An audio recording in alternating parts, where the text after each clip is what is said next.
defensive strategy details, but what was the plan against David Bell today for you guys?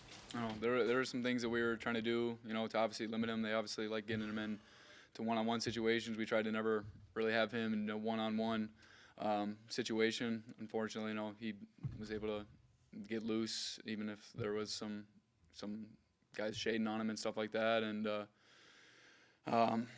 we were just trying to just learn from what's hurt us in the past and just trying to correct those things. And unfortunately, we just didn't execute as well as we would have liked. What was their passing game like, and how is it maybe different than some of the other ones that you went against and were more successful against? Yeah, they just do a good job of spreading the field and understanding where in our zone they can hurt us, and but at the end of the day, it really just comes down to our execution. They out-executed us. There wasn't a route out there that we weren't capable of covering. It just comes down to our execution, and that's on, that comes back to the players, and that's a team-wide basis. We just didn't execute as well as we'd have liked today, and they out-executed us. How tough was it to be without Riley in the secondary today? Yeah, it obviously was tough.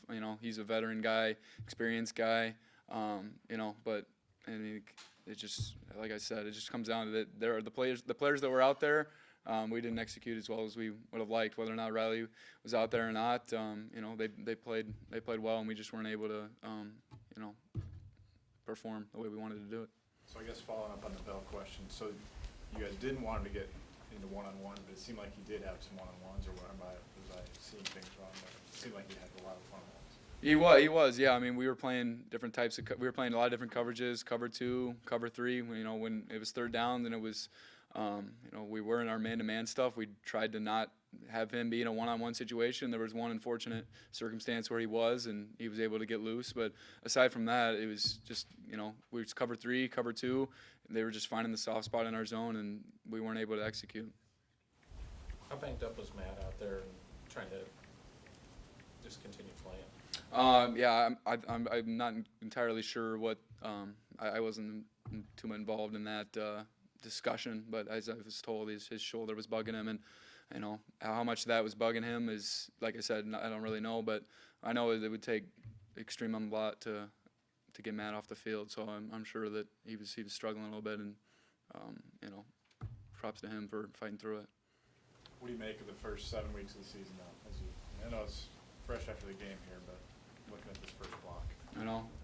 If somebody would have told us at the beginning of the season that after 7 we'd be 6-1, we would have been, upset.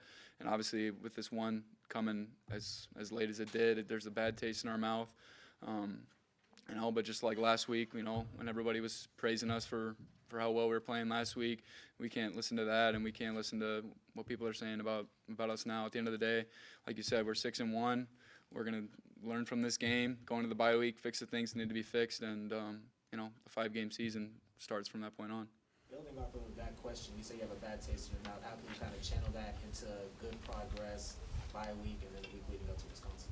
Yeah, that's like I said. There were so many things that we didn't properly execute today, but the positive side of that is that there's so much on the tape to improve on, and so we'll watch this tape. We'll understand what things we could have done better, and we'll correct those things so that and further on down the road, those things won't be hurting us as much.